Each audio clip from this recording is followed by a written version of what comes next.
Breaking news చూస్తున్నాం. Telangana Congress first list ని విడుదల చేసింది. ఎన్నికల్లో పోటీ చేసే అభ్యర్థుల తొలి జాబితాను విడుదల చేసింది. మొత్తం 55 మంది అభ్యర్థులకు సీట్లు ఖరారు చేసింది.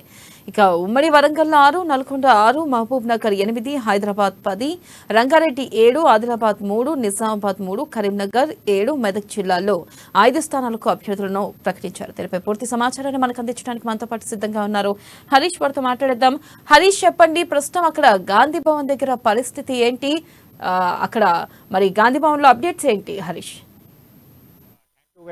ఉత్కంఠంగా ఏదైతే ఆశావాహులకు సంబంధించి కాంగ్రెస్ పార్టీ అభ్యర్థుల ప్రకటన ఎప్పుడు ఉంటుందని కూడా ఆశావాహులు అంతా కూడా ఒక ఉత్కంఠతో ఎదురు చూస్తారు. ఈ నేపథ్యంలో కూడా ఈరోజు ఉదయం కాంగ్రెస్ పార్టీకి సంబంధించిన ఏఐసిసి అభ్యర్థుల మొదటి జాబితా కూడా ప్రకటించడం జరిగింది. నేపథ్యం 55 మందితో కూడిన మొదటి జాబితా కూడా విడుదల చేయడం జరిగింది. ప్రధానంగా అన్ని సామాజిక వర్గాలు కావచ్చు, అన్ని సమీకరణలు దృష్టిలో ఉంచుకునే నేపథ్యం కావచ్చు, అలాగే గెలుపు గుర్రాలకే కాంగ్రెస్ పార్టీ టికెట్లు ఇస్తామని చెప్పిన నేపథ్యం కావచ్చు, అన్నింటినీ దృష్టిలో ఉంచుకొని ఈ 55 మంది అభ్యర్థుల ప్రకటించడం జరిగింది. ఈ నేపథ్యంలో కూడా అంటే ఇప్పటికే కుల సమీకరణలు కావచ్చు, అక్కడ ఎస్సీ సంబంధించిన ఎస్సీ వర్గాలకు సంబంధించి కూడా 12 టికెట్లు కావచ్చు, అలాగే బీసీలకు సంబంధించిన 12 టికెట్లు కావచ్చు, అలాగే వెలుమకు సంబంధించిన సామాజిక వర్గానికి సంబంధించిన 7 టికెట్లు కావచ్చు, ఇతరులకు మైనారిటీలకు సంబంధించిన 3 టికెట్లు కావచ్చు, మొత్తంగా 55 టికెట్లు ప్రకటించిన నేపథ్యం కావచ్చు. అన్ని సామాజిక వర్గాలకు సంబంధించి కూడా ఇప్పటికే వాళ్ళు అక్కడే బీసీ సామాజిక వర్గానికి సంబంధించి కూడా 34 టికెట్లు ఆశించిన నేపథ్యం కావచ్చు. ఆ నియోజకవర్గాలకు సంబంధించి ఖచ్చితంగా గెలిచే అభ్యర్థులకు సంబంధించి లిస్టు ప్రకటించడం జరిగింది. ఈ నేపథ్యంలో మరో ఏదైతే తుది జాబితా కూడా ఈ నెల 18న రెండో లిస్టు కూడా ప్రకటించేందుకు అవకాశాలు కనిపిస్తున్నాయి. ప్రధానంగా ఏదైతే ఇప్పటికే ఏకాభిప్రాయం కుదిరిన ఆ లిస్టు అభ్యర్థులకు సంబంధించిన మొదటి జాబితా కూడా విడుదల చేయడం, దీంట్లో భాగంగా కూడా ఈరోజు ఉదయం ప్రకటించిన దాంట్లో కూడా మొత్తంగా 55 మందిని అభ్యర్థులతో కూడిన అభ్యర్థులకు సంబంధించిన లిస్టు ప్రకటించింది. దీంట్లో ప్రధానంగా ఇప్పటికే కొనసాగుతున్న ఎమ్మెల్యేలు కావచ్చు, అలాగే కాంగ్రెస్ పార్టీ బీఆర్ఎస్ నుంచి కావచ్చు, ఇతర బీజేపీ పార్టీలకు సంబంధించిన 11 మంది వాళ్ళు వచ్చిన ఇతర పార్టీ నేతలు వచ్చిన నేపథ్యం కావచ్చు, వాళ్ళకు కూడా 11 స్థానాలు కూడా కేటాయించడం జరిగింది. ముఖ్యంగా చూసుకున్నట్టయితే ప్రధానంగా ఏదైతే ఇప్పుడు ఖమ్మం కావచ్చు, అలాగే పొంగులేటి శ్రీనివాసరెడ్డి కావచ్చు, జూపల్లి కృష్ణారావు కావచ్చు, మిగతా సంబంధించిన బీఆర్ఎస్ నేతలంతా కూడా కాంగ్రెస్ పార్టీలకు వచ్చిన నేపథ్యం కావచ్చు, మిగతా ఆదిలాబాద్ సంబంధించిన అక్కడ అభ్యర్థి ఎంపిక ప్రక్రియ కావచ్చు, మిగతా కొన్ని నియోజకవర్గాలకు సంబంధించి కూడా ఈ నెల 18న మరో లిస్టులో కూడా ఉన్న నేపథ్యం కావచ్చు. ప్రధానంగా స్క్రీనింగ్ కమిటీ సమావేశం కావచ్చు, పలు దఫాలుగా కూడా స్క్రీనింగ్ కమిటీ సమావేశం నిర్వహించింది. ఈ సమావేశంలో కూడా ఖచ్చితంగా గెలిచే అభ్యర్థులకు టికెట్ ఇస్తున్న నేపథ్యం కావచ్చు. అన్నింటిని దృష్టిలో ఉంచుకొని అక్కడ సునీల్ కనుగోలు, కాంగ్రెస్ స్ట్రాటజిస్ట్ సునీల్ కనుగోలు కూడా సర్వే రిపోర్టు చేయడం జరిగింది, ఫ్లాష్ సర్వేలు చేయడం జరిగింది. ఆ నేపథ్యంలో కూడా అభ్యర్థులకు సంబంధించి ఖచ్చితంగా గెలుపు గుర్రాలకే టికెట్ ఇవ్వాలనే నేపథ్యంతో కూడా ఈ అభ్యర్థుల లిస్టుకు సంబంధించిన మొదటి విడత జాబితా కూడా ఈరోజు విడుదల చేయండి. ప్రధానంగా చూడవచ్చు, ఇప్పటికే ఏదైతే కాంగ్రెస్ పార్టీలోకి ఇతర పార్టీ నుంచి వచ్చిన వాళ్ళు కూడా 11 మంది నేతలు ఉన్నారు. దానికి సంబంధించి కూడా మైనంపల్లి మొన్న తాజాగా కూడా మాజీ ఎమ్మెల్యే మైనంపల్లి హనుమంతరావు కూడా వచ్చిన నేపథ్యం కావచ్చు, తన కుమారుడికి మెదక్ నుంచి టికెట్ ఆశించిన నేపథ్యం కావచ్చు. ఇద్దరికి టికెట్లు కేటాయించిన కాంగ్రెస్ పార్టీకి సంబంధించి కూడా అక్కడ మెదక్ మైనంపల్లి రోహిత్ రావుకు టికెట్ ఇవ్వడం జరిగింది. ఇక్కడ మల్కాజ్గిరికి సంబంధించి కూడా హనుమంతరావుకు టికెట్ ఇవ్వడం జరిగింది. ఇంకా ఏదైతే ఇద్దరు ఒకే కుటుంబం నుంచి ఇక్కడ మాజీ ఎంపీ ఉత్తమ్ కుమార్ రెడ్డికి సంబంధించి కావచ్చు, ఉత్తమ్ కుమార్ రెడ్డి సతీమణి పద్మావతి రెడ్డికి కూడా టికెట్ ఇచ్చిన నేపథ్యం కావచ్చు. అంటే 11 మందికి టికెట్లు ఇచ్చిన నేపథ్యం కావచ్చు. అలాగే నకరేకల్ నుంచి వేముల వీరేశంకి టికెట్ ఇవ్వడం జరిగింది. అలాగే ఆర్మూర్ నుంచి విజయ్ కుమార్ రెడ్డి కావచ్చు, అలాగే కల్వకుర్తి నుంచి కసిరెడ్డి నారాయణ రెడ్డికి టికెట్ ఇవ్వడం జరిగింది. అలాగే కొల్లాపూర్ నుంచి జూపల్లి కృష్ణారావుకి టికెట్ ఇవ్వడం జరిగింది. నాగర్ కర్నూలు సంబంధించి కూడా కూచుకుల రాజేష్ రెడ్డికి టికెట్ ఇవ్వడం జరిగింది. అక్కడ ఏదైతే నాగం జనార్దన్ రెడ్డికి సంబంధించిన వాళ్ళ కుమార్కి టికెట్ కేటాయించాలి కూడా నాగం జనార్దన్ రెడ్డి పట్టుపట్టిన విషయమే. అలాగే దీనికి సంబంధించి కూడా అక్కడ కూచుకుల రాజేష్ రెడ్డిని కూడా ఏఐసిసి ఖరారు చేస్తూ అక్కడ టికెట్ ఇవ్వడం జరిగింది. నిర్మల్కి సంబంధించి కూడా శ్రీహరిరావును కూడా ఖరారు చేసిన నేపథ్యం. అలాగే ఏదైతే బాల్కొండకు సంబంధించి సునీల్ రెడ్డికి టికెట్ ఇవ్వడం జరిగింది. ప్రధానంగా కాంగ్రెస్ పార్టీకి సంబంధించి కూడా 55 మందితో కూడిన లిస్టు రిలీజ్ చేయడం జరిగింది. దీంట్లో కీలకంగా అంటే కొన్ని నియోజకవర్గాలకు సంబంధించి కీలకంగా ఉన్నాయి.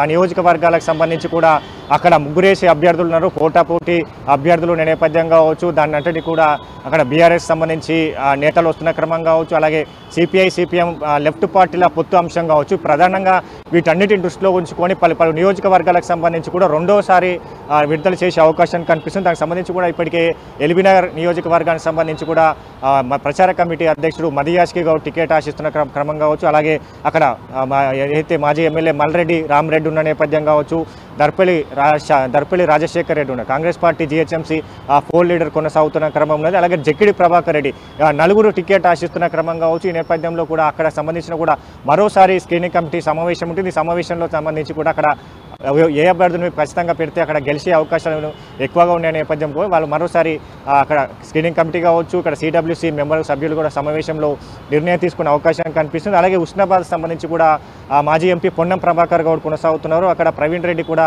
కాంగ్రెస్ పార్టీకి సంబంధించి కూడా దరఖాస్తు చేసిన నేపథ్యం కావచ్చు. అలాగే హుజూరాబాద్ సంబంధించి ఎన్ఎస్యుఐ ప్రెసిడెంట్ బల్మూరు వెంకట్ అక్కడ అభ్యర్థికి సంబంధించి ఇప్పటి గతంలో బైపోల్లో కూడా బల్మూరు వెంకట్ కాంగ్రెస్ పార్టీ అభ్యర్థి నుంచి అక్కడ పోటీ చేయడం జరిగింది. ఇప్పుడు కూడా అభ్యర్థికి సంబంధించిన బల్మూరు వెంకట్ అక్కడ బరిలో దిగుతున్న నేపథ్యం అక్కడ ప్రవీణ్ రెడ్డి ఏదైతే అక్కడ ప్రణవ్ రెడ్డి వస్తున్న నేపథ్యం కావచ్చు.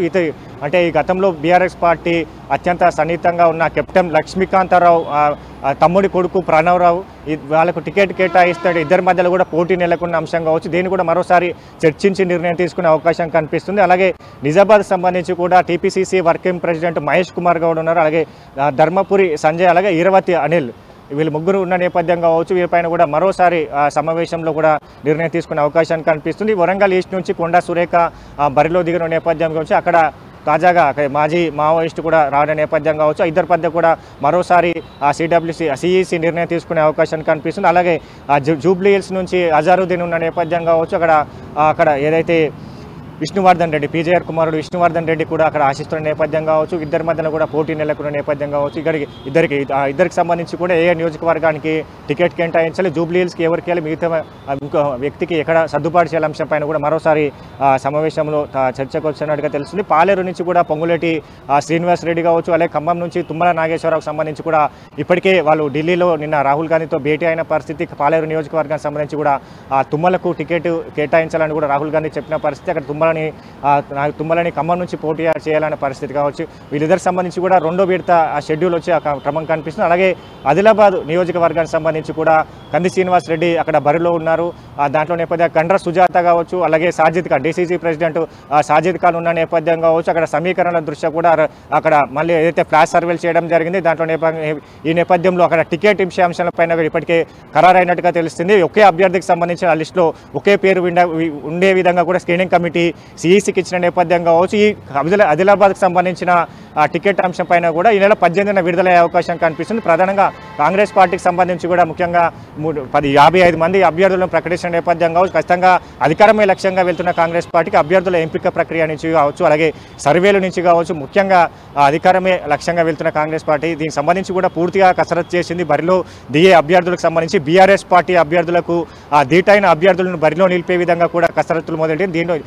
దీంట్లో భాగంగానే పలు దఫాలుగా కూడా స్క్రీనింగ్ కమిటీ సమావేశమైంది. సమావేశంలో కూడా అన్ని సామాజిక కావచ్చు అన్ని వినతి పత్రాలు ఇవ్వడం జరిగింది. పలు అన్ని సామాజిక వర్గాలకు సంబంధించి ఇక్కడ బీసీలు కావచ్చు, మైనార్టీలు కావచ్చు, ఎస్టీ ఎస్సీ సామాజిక వర్గాలు కావచ్చు, ఇతర సామాజిక వర్గాలు కావచ్చు, ఓయూ ఉద్యమకారులు కావచ్చు, వీళ్ళందరూ కూడా అక్కడ ఏఐసీసీ కావచ్చు, ఇక్కడ పీసీసీకి వినతి పత్రాలు ఇవ్వడం జరిగింది. కాంగ్రెస్ పార్టీ అభ్యర్థుల ప్రకటించే దాంట్లో కూడా తమకు సముచిత న్యాయం కల్పించాలి, తమకు టికెట్లు కేటాయించాలని కూడా వాళ్ళు చెప్పిన పరిస్థితి. ఈ నేపథ్యంలో కూడా అక్కడ స్క్రీనింగ్ కమిటీ సమావేశంలో కూడా పలు అంశాలపైన కూడా చర్చకు వచ్చి ఈ నేపథ్యంలో అన్ని విధాలా కూడా అందరికీ సముచిత న్యాయం కల్పిస్తూ కూడా టికెట్ల అనౌన్స్మెంట్ జరుగుతుంది. ఈ నేపథ్యంలో ఈ రోజు చూసుకున్నట్టయితే ప్రధానంగా అన్ని సామాజిక వర్గాలకు సంబంధించి కూడా ఆ సమీకరణల దృష్ట్యా కూడా టికెట్లు కేటాయించిన అంశం కావచ్చు. మళ్ళీ 18వ తేదీన కూడా టికెట్లకు సంబంధించి కూడా రెండో విడత టికెట్లు ఖరారు కానున్న నేపథ్యం కావచ్చు. దాంట్లో కూడా పలు సామాజిక వర్గాలకు సంబంధించి కూడా టికెట్లు వస్తున్న నేపథ్యం కావచ్చు. అలాగే ఖచ్చితంగా గెలిపే లక్ష్యంగా వెళ్తున్న కాంగ్రెస్ పార్టీకి సంబంధించి కూడా అక్కడ నియోజకవర్గాలకు సంబంధించి బీఆర్ఎస్ పార్టీ అభ్యర్థిని ఢీకొట్టే విధంగా కావచ్చు, అలాగే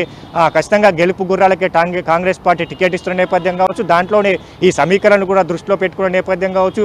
ఖచ్చితంగా ఇప్పటికే బీఆర్ఎస్ నుంచి బీజేపీ నుంచి కాంగ్రెస్ పార్టీకి సంబంధించి ఇతర బీఆర్ఎస్ నుంచి కావచ్చు బీజేపీ నుంచి నేతలు వచ్చిన వాళ్ళకు కూడా సముచిత న్యాయం కల్పించింది. దీంట్లో మొదటి లిస్టులో 11 మందికి టికెట్ ఇవ్వడం జరిగింది. మరో రెండో విడతలు కూడా టికెట్లు ఇచ్చే అవకాశం కనిపిస్తుంది. ఇక లెఫ్ట్ పార్టీలకు సంబంధించి కూడా చర్చలు జరుగుతున్న నేపథ్యం కావచ్చు, అక్కడ కూడా లెఫ్ట్ పార్టీలకు సంబంధించి కూడా 4 టికెట్లతో పాటు ఒక ఎమ్మెల్సీగా టికెట్కి ఇస్తాం, అవకాశం కల్పిస్తామన్నట్టు కూడా చెప్పిన నేపథ్యం కావచ్చు. వీరన్నిటి కూడా రెండో దఫాలో కూడా ఈ లెఫ్ట్ పార్టీలు కావచ్చు, ఇతర నేతలకు సంబంధించి ఎవరెవరికి టికెట్ ఇవ్వాలనిపైన కూడా ఇతర నేతలతో మరోసారి ఏదైతే విభేదాలు కావచ్చు, పోటాపోటీ నియోజకవర్గాలకు సంబంధించి కూడా ఆ అంశాలపైన కూడా మరోసారి స్క్రీనింగ్ కమిటీ సమావేశం ఉంటుంది. ఈ సమావేశంలో ఫైనల్ చేసే అవకాశం కనిపిస్తుంది. మిగతా 64 స్థానాలకు సంబంధించి కూడా ఈ నెల 18న విడుదలయ్యే అవకాశం అయితే ఉంది. ఈ నెల